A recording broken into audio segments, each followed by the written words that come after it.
Grace and peace be unto you, sisters and brothers, on this Lord's Wednesday.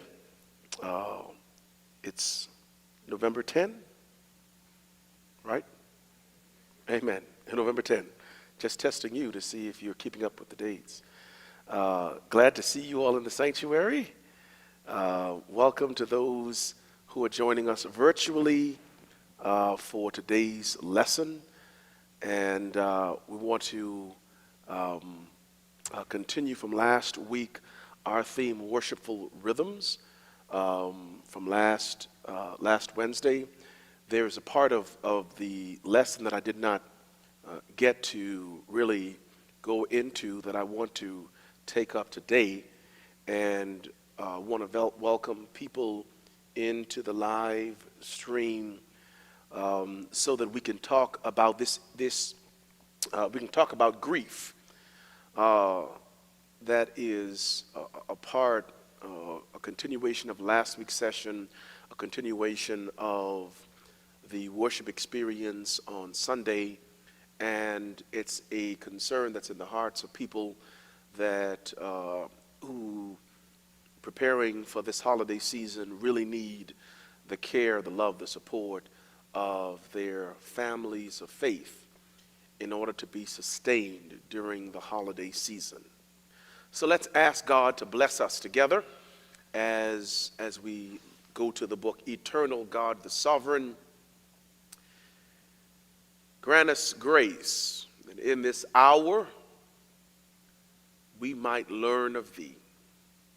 We might bring before Thee the concerns of our lives, those things that touch us tenderly, that bring us pain, that bring us anguish, and the things for which we need Your healing.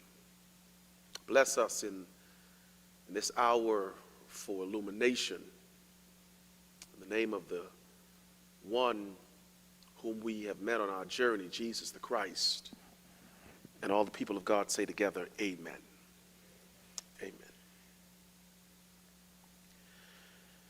So I want to pick up where I ended last week when I made the statement that in the liturgical calendar, All Saints, the occasion we observed and commemorated this past Sunday, is not a perpetual observance in the calendar, because grief and mourning are not to be permanent seasons in our lives. As the seasons change, so does our emotional landscape and the things to which we are committed and invested. And that natural rhythm is also reflected in our worship life. But in Genesis 35,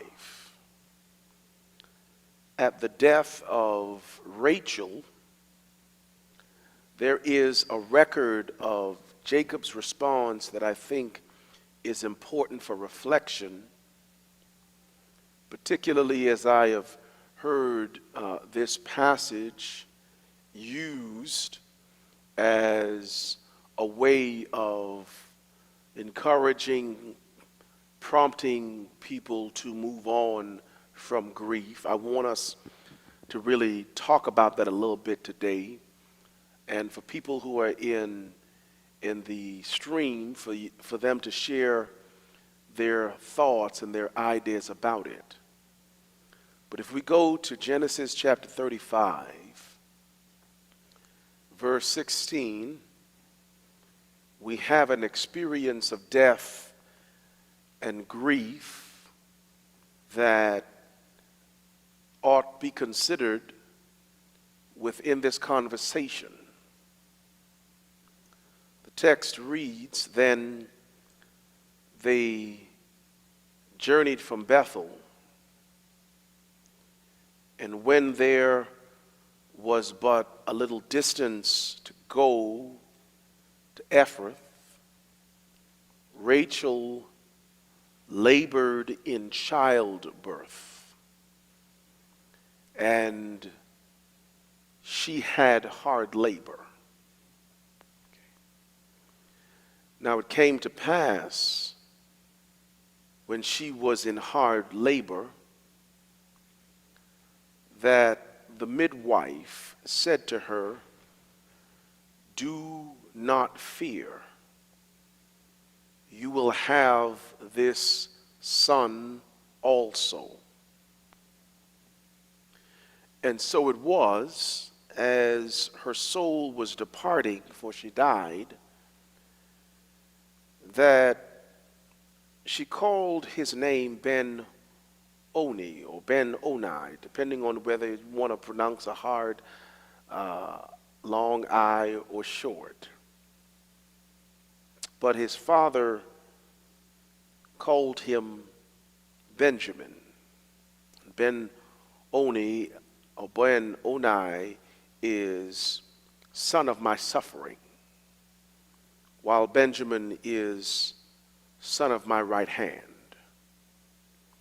Verse 19, so Rachel died and was buried on the way to Ephrath, that is Bethlehem. And Jacob set a pillar on her grave, which is the pillar of Rachel's grave to this day. Then Israel journeyed and pitched his tent beyond the tower of Eder. Right. So in this passage we have the death of Rachel, who is Jacob's beloved. Right? And she's not his only wife, but she is the one he loved. And she is about to bring forth the second son, because you remember the issue that arose with Rachel and Leah and the others, in the sense that she could not have children, and how that really had an injurious effect on her own self-image, worth, etc. God opens her womb and gives her 2 sons, and there is favoritism shown, right? Come on, talk to me. Yeah, there's favoritism shown. Now, that's a lesson perhaps for another day, right? To really talk about some of the dysfunctional themes in the lives of the patriarchs, right? It's an important lesson to take up, to see how some of those dysfunctions were recycled from one generation to the next, right? Which gives you the sense that whenever families fail to settle matters, it resurfaces in successive generations, right? The things you don't talk about are not dead. They just lie dormant, waiting, yes, to be revived. So now Rachel is in childbirth and she dies as a result of childbirth. Okay? As the life is waning from her, she is naming the son for the suffering, while Jacob renames him for a promise and a purpose. Verse 19 says, she dies, is buried on their way to Bethlehem. Jacob sets a pillar on her grave. It marks where she's resting. And then verse 21 says, he journeys toward or beyond the Tower of Eder. Okay.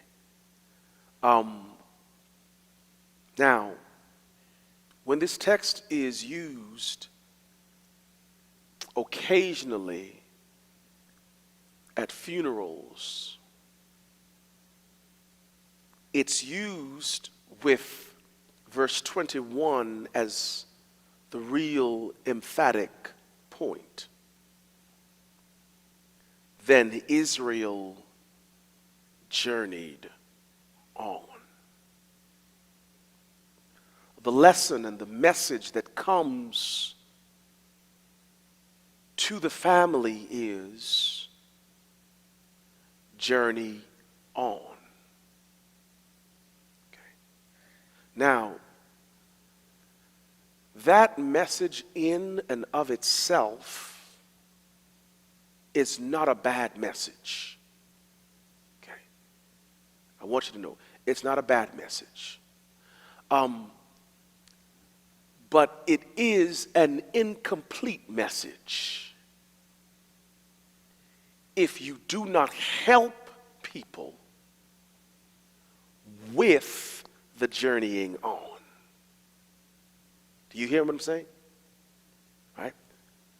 So when the family is seated at the service and someone is giving words of comfort, if you simply say journey on, right?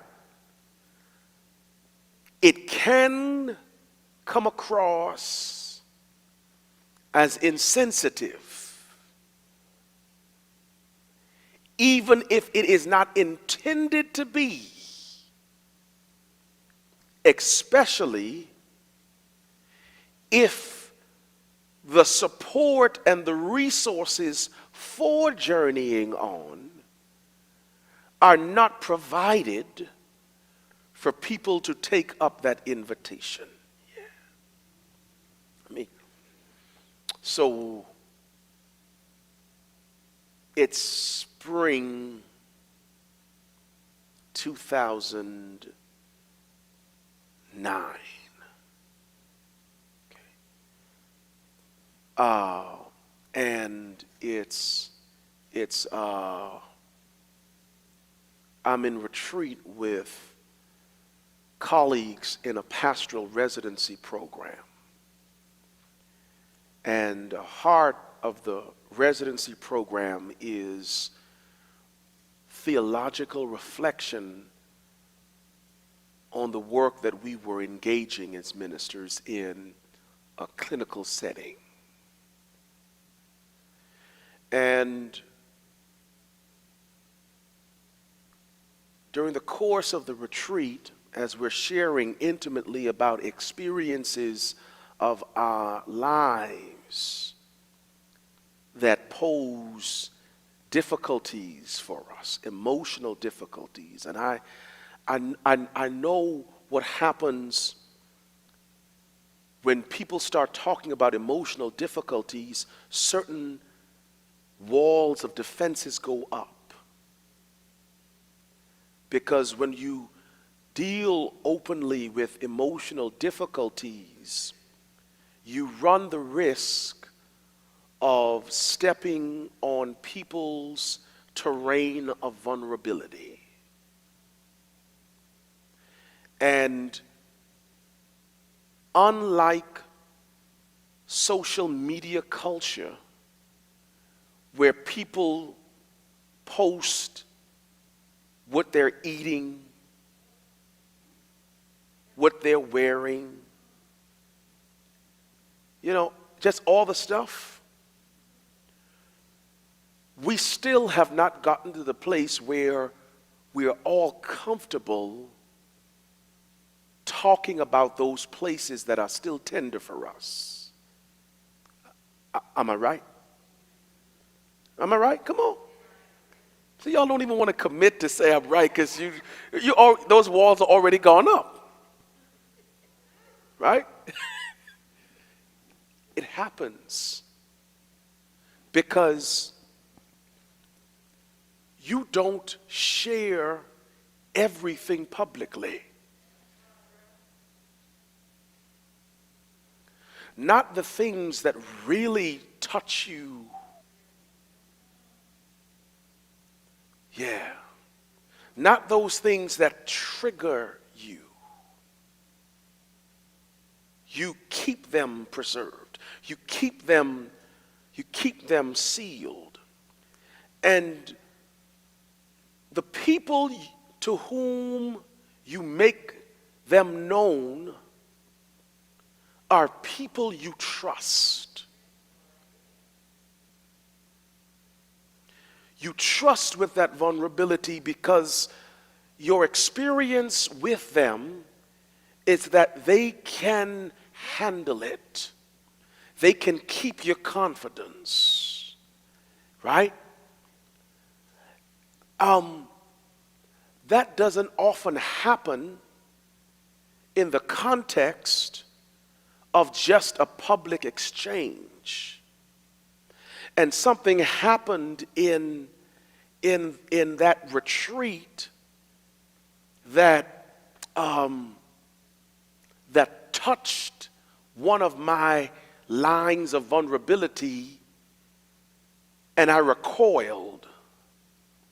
And here's why I recoiled.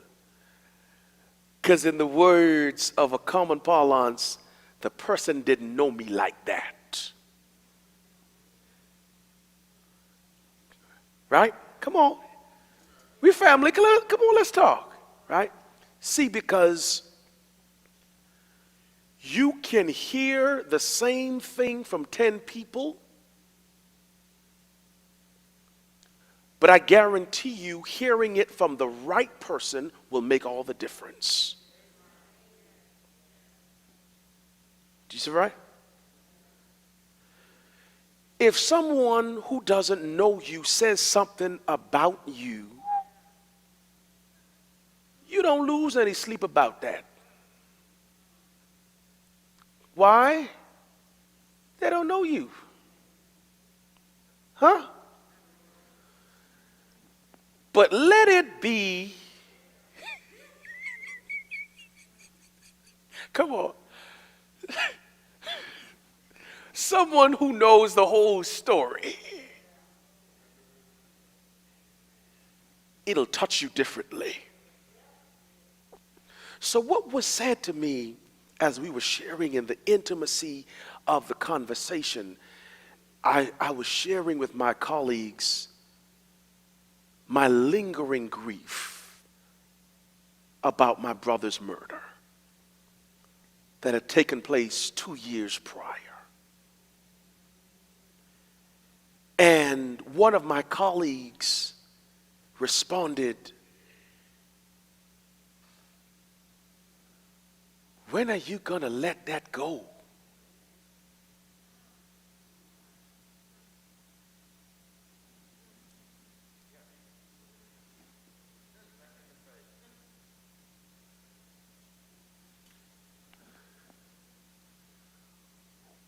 What you talking about, Willis?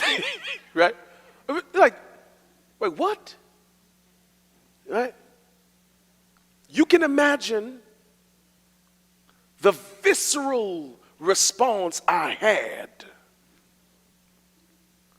to a question like that. Right? Right. Now, let me say one thing parenthetically here. Whenever someone honors you by sharing something deep about themselves, please do right by the honor they are bestowing upon you.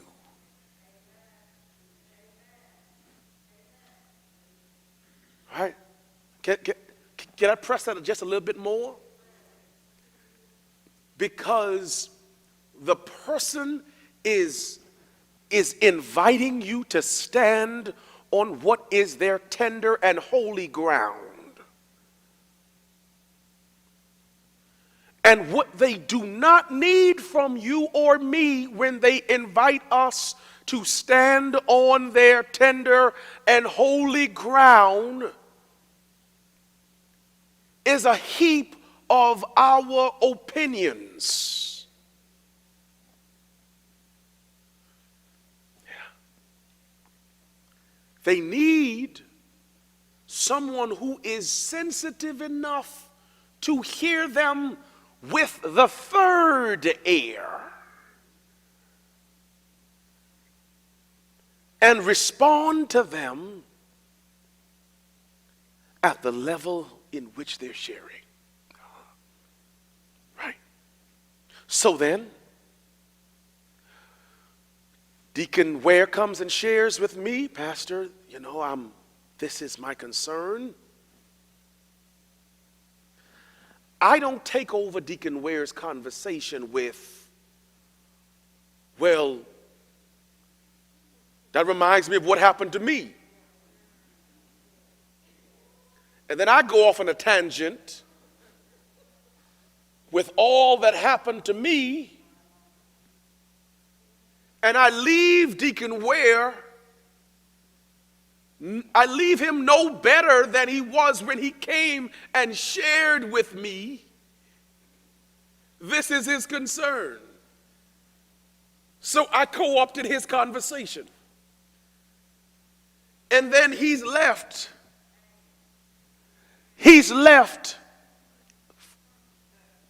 actually worse off because he's now exposed to me what's paining him, what's grieving him, and all I did is leave him further exposed. You hear me? Y'all hearing me? Right? So she says, when are you gonna when are you gonna let it go? Now, see, responding to people in grief is not about you making your point. No matter how right or profound you and I think we are, it's actually about responding to a need. Do you hear me? And sometimes, even the good you have to offer may be ill-timed. Right? Y'all going quiet on me. Come on. Let me know you're at least tracking with me, right? You're tracking with me? Right? And you have to have that sensitivity and that discernment. Certainly not to dismiss what someone has to say. Even if it sounds trite and trivial to you,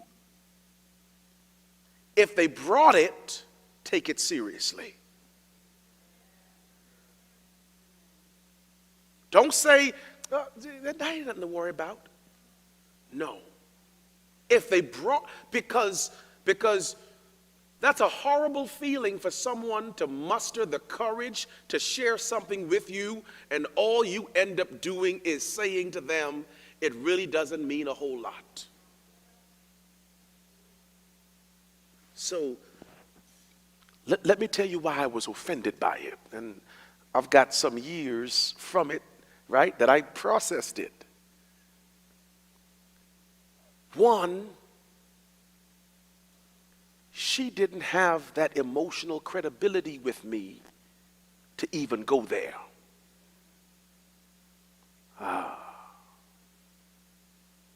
You see, you can't give advice to people with whom you are not in relationship. Do you hear me? Perhaps this is the challenge in the relationships, and I'm taking these things, but because I'm trying to do some pastoral instruction. See, because this ain't any of you all in here. It ain't none of y'all, so don't think I'm talking about y'all. But you know what happens when you get a certain age and you see younger people and you start saying, well, we never did this when we were young. Right? You know, this generation, oh, y'all know, right? That happens. I'm not talking about any of y'all in here or anybody on the cyber link either. I'm just talking. I'm talking about people I heard about, right? But what happens is they present themselves and someone older than they makes a remark to them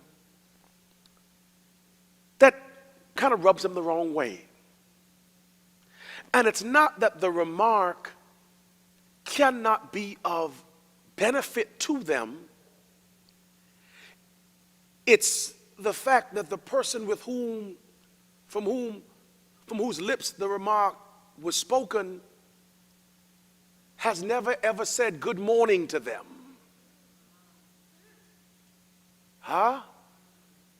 It reminds me of a situation I was in Milwaukee, and I was going to a funeral to support a member family at a funeral at another congregation, and it was cold, so I had my fedora. I was wearing my fedora, and I stepped inside the church, and there was still the wind coming through those doors when I stepped inside the church on the landing. There were steps going up, and I had not yet ascended the steps to get to the main landing of the narthex to go into the sanctuary. And because it was still cold, my hat was still on my head. And immediately, an usher ran to me. Take your hat off your head. You know better than that.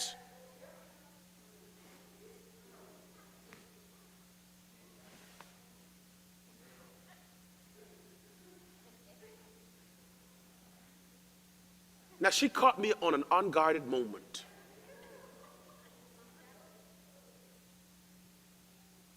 It was already snowy outside and cold. I couldn't find a parking spot. I got to circle the block a couple times. I got to walk to get to the church, to be present with a family. And all I do is walk in the door, and immediately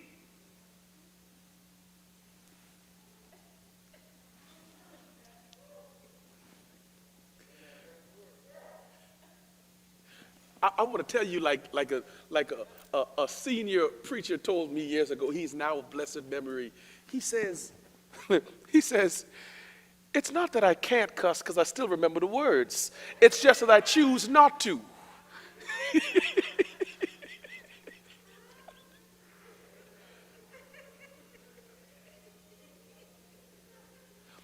I thought, you could have let me get into place and, you see what I'm saying? Adjust. But she had no relationship with me. Right? So there are some things that we can only say to people when we have the relationship. Do you hear me? with them. Right? So the sister on the retreat had no relationship with me like that to say that. And then secondly, she had not walked in my experience. She did not know the particulars of my grief.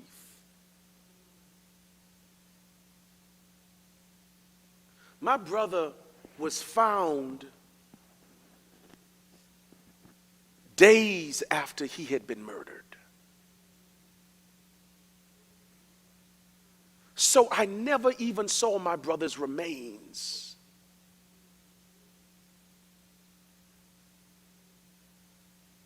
Do you get what I'm saying?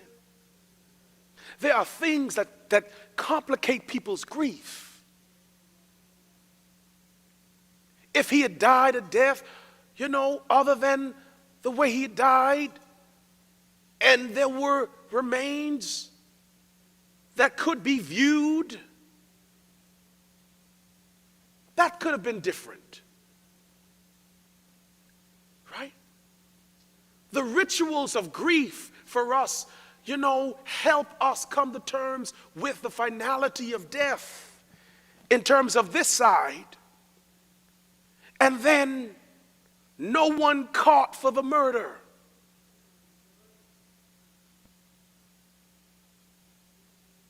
And I was doing my part by emailing the chief of police of the island to try to find out what is the status of the case.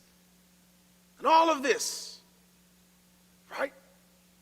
So she never knew all that kept me where I was. Because it's really not about making you comfortable.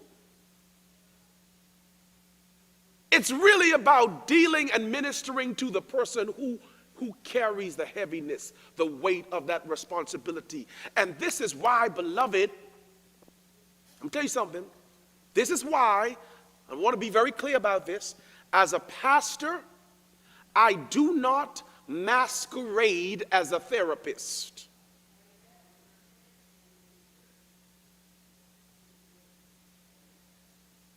I don't masquerade as a therapist.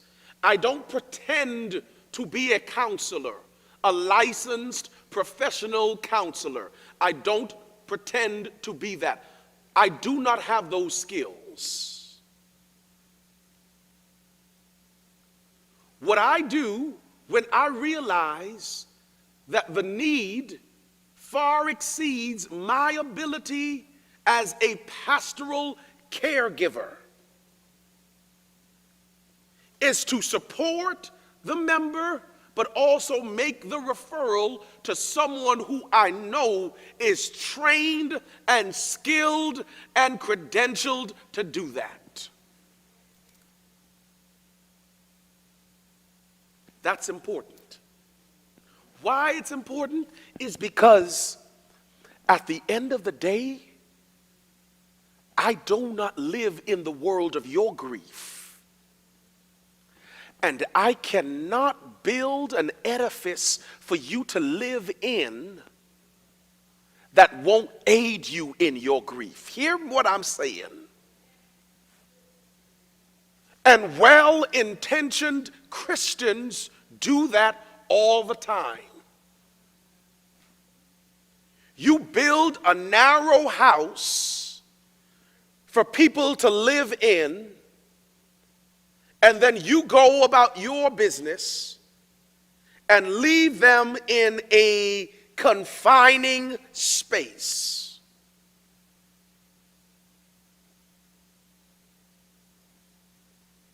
Be okay telling people, I don't know. Be okay telling people that's beyond my skill set. Be okay telling people, let me help you get the help you really need.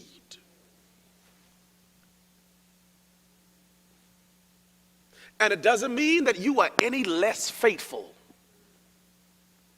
It doesn't mean that you don't have trust in God. It means you care enough for the other person's soul so as to not do any damage to them. Hear me, hear me, hear me. That's what a pastor does. We care for the souls of people.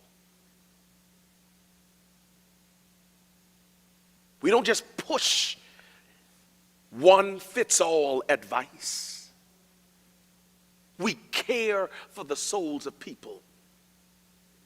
And we realize that for some people, their concerns are so complex that they need more than what we can handle.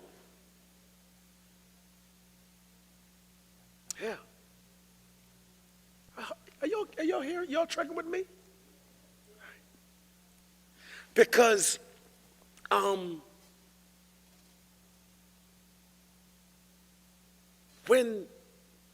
she said it, I realized, yeah, she won't be a person I go to again.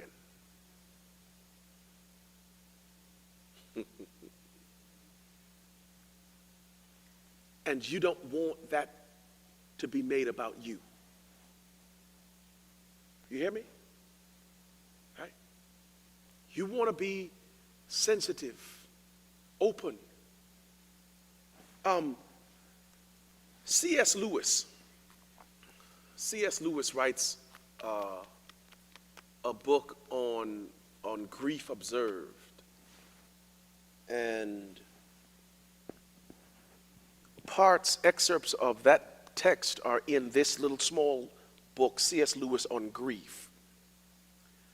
There are excerpts from Mere Christianity and excerpts from on Grief Observed that are contained in this text. But there's a reflection in here that I want to read for us to have an appreciation for it. And it's simply because there were a lot of great compliments and comments made from Sunday service about the ministry of care that was offered, particularly to the families who've experienced loss. And beloved, I want us to always be sensitive to it, because grief is not done because the funeral is over. And it's not just done because a year is past. Because the truth is, sometimes it does take a lifetime. And that doesn't mean that your life is no longer productive. It means you find ways to cope with the loss. Right? Right? Yeah. And there are people who are challenged because they think to try and stay productive means forgetting the person who has died. Right? Sometimes we're so narrow in the ways that we respond to people that we give them an either or choice when it's not really an either or choice. Right? So let me read what C.S. Lewis writes when he loses his wife under the title When the House is Empty.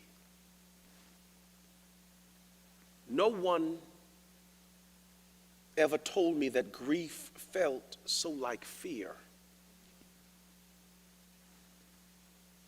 I'm not afraid, but the sensation is like being afraid. The same fluttering in the stomach, the same restlessness, the yawning. I keep on swallowing. At other times, it feels like being mildly drunk or concussed. There is a sort of invisible blanket between the world and me. I find it hard to take in what anyone says, or perhaps hard, listen, to want to take it in. It is so uninteresting. Yet I want the others to be about me. I dread the moments when the house is empty. If only they would talk to one another and not to me. There are moments, most unexpectedly, when something inside me tries to assure me that I don't really mind so much, not so very much after all. Love is not the whole of man's life. I was happy before I ever met H. I've plenty of what are called resources. One is ashamed to listen to this voice, but it seems for a little to be making out a good case. Then comes a sudden jab of a red-hot memory, and all this common sense vanishes like an ant in the mouth of a furnace. And no one ever told me about the laziness of grief. Not only writing, but even reading a letter is too much. Even shaving. I mean, what does it matter now whether my cheek is rough or smooth? They say an unhappy man wants distraction, something to take him out of himself, only as a dog-tired man wants an extra blanket on a cold night. He'd rather lie there shivering than get up and find one. All right, so he's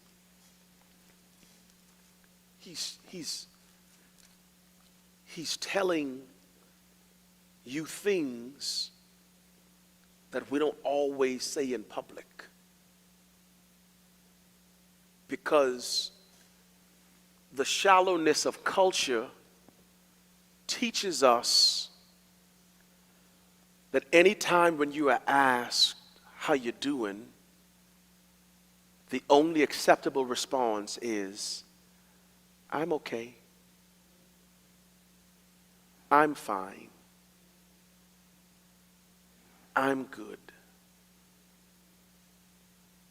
When the truth is, we're not.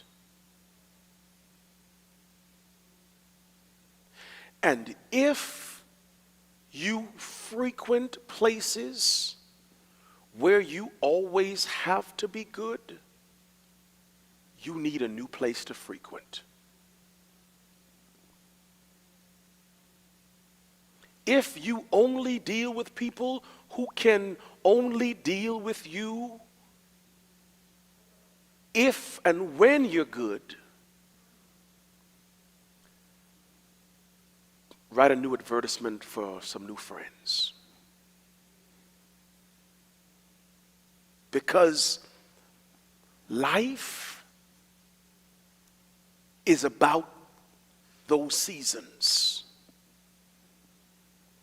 And sometimes you have to deal and live through the madness of midnight misery. Yeah. Right. So then Jacob, now can I say something to you?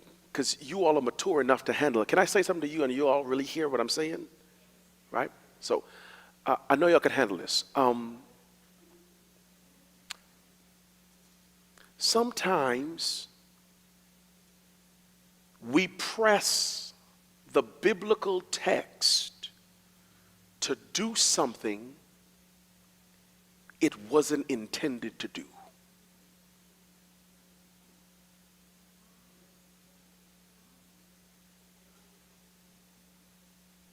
Am I okay? Am I okay? All right. Y'all give me a nod, I don't want, right? I don't want to get called up before no theological tribunal now,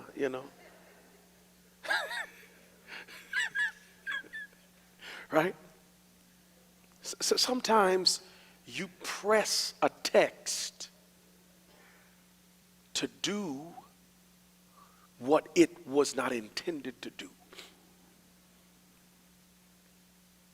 Because what we get here is a historical accounting of what happened when Rachel died.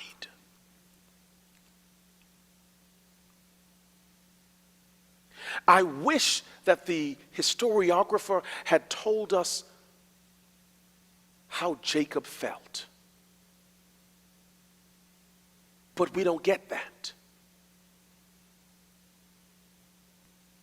Because this was the one he loved. Right? Is it? Huh? Rachel was the one. He sure enough loved Rachel. Because even after working the time that he had agreed to work for her and then was duped, he loved her enough to say, I'll keep working for her. Huh? Now, teasing out all of the rivalry between the women in the situation, that's another lesson.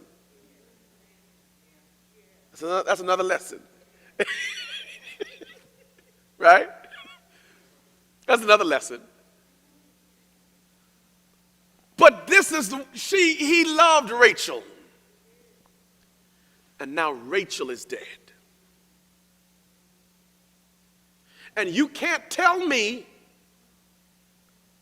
that he moved on so antiseptically like the passage presents it. Huh? Am I making sense? You can't convince me that all you do is just bury someone, put a marker there, and keep it moving without feeling anything.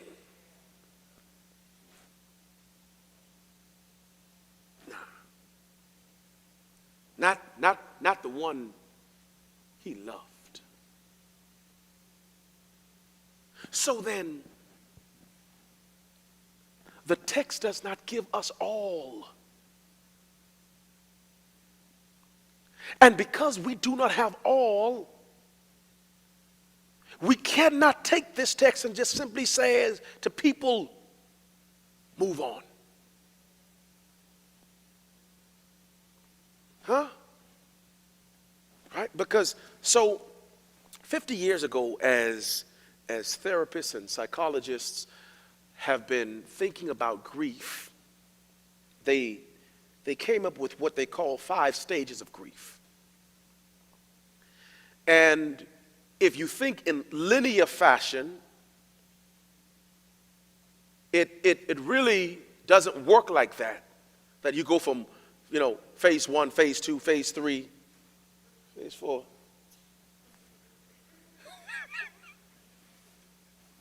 Right? These are experiences of grief. Because in the normal course of experiencing grief, you could double back to any one of these phases throughout your experience, right? There's denial and isolation. That's when the news breaks and you say, no. No, that's not true. No. It happened to me September 17th when I was preaching in Raleigh, North Carolina in revival, and the revival was over. I was getting ready to come back, and I looked at my phone. I saw some messages, missed calls from a colleague of mine back home, a good brother, and I said, well, he's calling me rather early. And then, like anyone in my generation, you go to social media. You want to know what happened overnight, right? What done happened in the world overnight? And then I see this message that one of our good leaders, Tim Stewart, had died. Wait, what? We'd been on a call with him that week, in a session, and unexpectedly, denial. And for that day, I said, no, this didn't happen. No. Denial. Isolation, where you want to be alone. Because if you are alone, you could reinforce your denial. You don't have to accept it. Denial. Isolation. Right. Then there's anger. You're mad.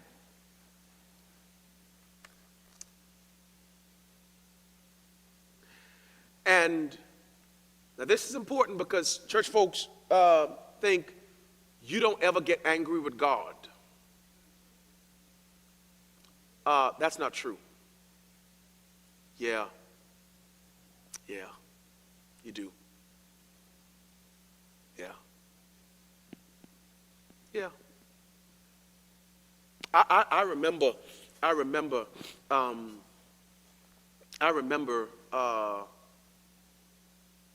was, the days after the death in 2007, there was a song that I loved.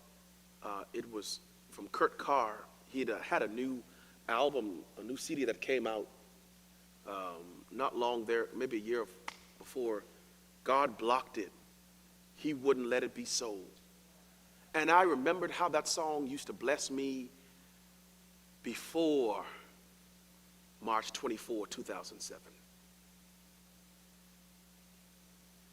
And how I had a visceral response to it on the other side of the death. And I said, turn that off. He didn't block it for my brother. I remember that. I remembered the months and the weeks after, and I don't know if I shared it with you before, but the truth is, I kind of stopped going to church for a little minute. Now, I was in divinity school, y'all. I was preparing, right? It's like, somebody who's studying to be a physician saying, I'm not going to go to the hospital for a while. Right? Because that can happen. Right? I struggled. And I would spend my Sunday mornings watching the late Tim Russert meet the press. Right? Meet the press. Until one, listen. I'm going right back to the point I made earlier, relationship. Until one Sunday morning, while sitting in the apartment in Louisville, Keisha sat right next to me and asked, babe, why aren't you going to church anymore?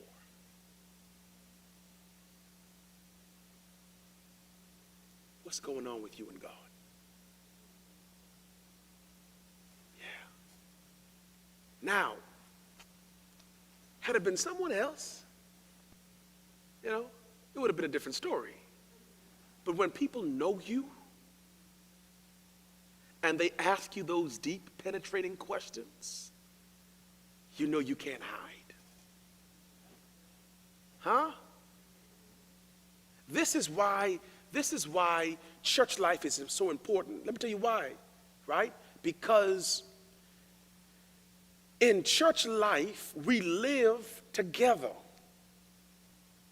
And if someone is missing from their usual and customary place, the people who love them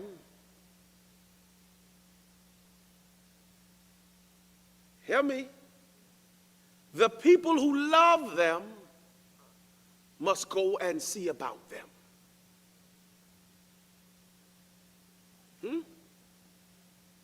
Yeah. And minister to them. So there's denial, isolation, there's anger, then there's bargaining, negotiation. Sometimes this even happens before death, where someone is gravely ill and you say to them, to God, hey, if you heal, I'll do this. Or even in that bargaining negotiation, you might say, God, if I had not done this, this person would not have died. Or in that process, you start taking on things and start thinking that God did that to get back at you. God is not that petty. God ain't petty. God ain't petty. Right?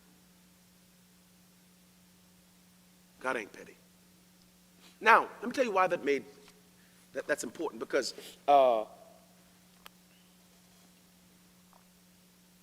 at the funeral, and I'm at a different place at this now. I want you to know that. I'm at a different place. I can talk about it now freely because I've learned a whole lot, you know. And it's not that I don't miss my brother. I do, you know. I do. And particularly as I reach the age that he was when he died at 31, that was tender for me. And then got older, the years he never got, that, but I miss him. But I'm at a different place. But let me tell you what it ticked me off. You know, my preacher colleagues get up there pontificating. And one in particular, you know, Shakespeare says all the world's a play, all the world's a stage.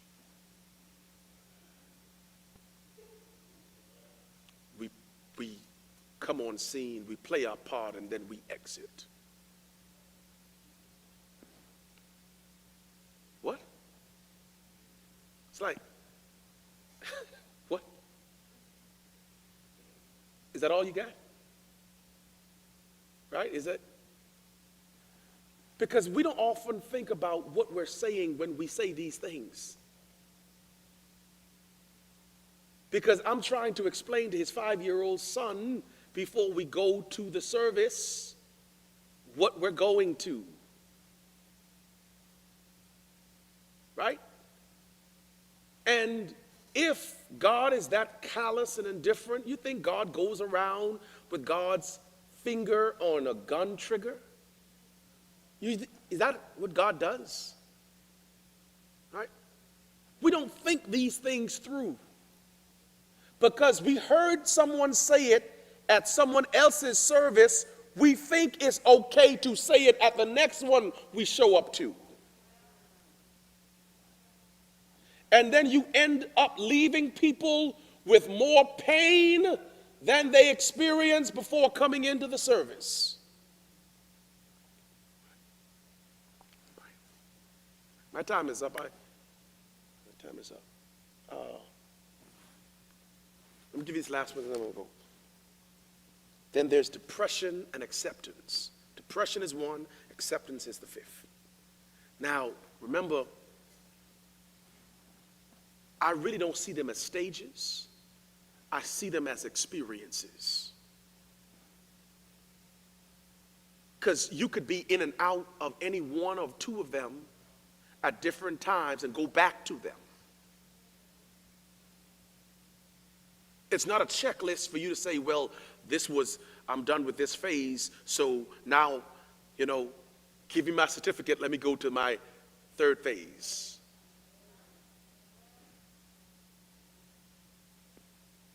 Right? Because at any given moment, sometimes it can trigger you. And actually, it happened to me this year. This year, after 14 years, I had not had a real emotional outburst about it until this past March. And I realized death robs you of so much of the future with someone. It robs you. They don't get to see you, and you don't get to see all the potential that they could really become. And that's painful, especially when someone dies young. And tragically, you grieve because you won't see all that they could have become.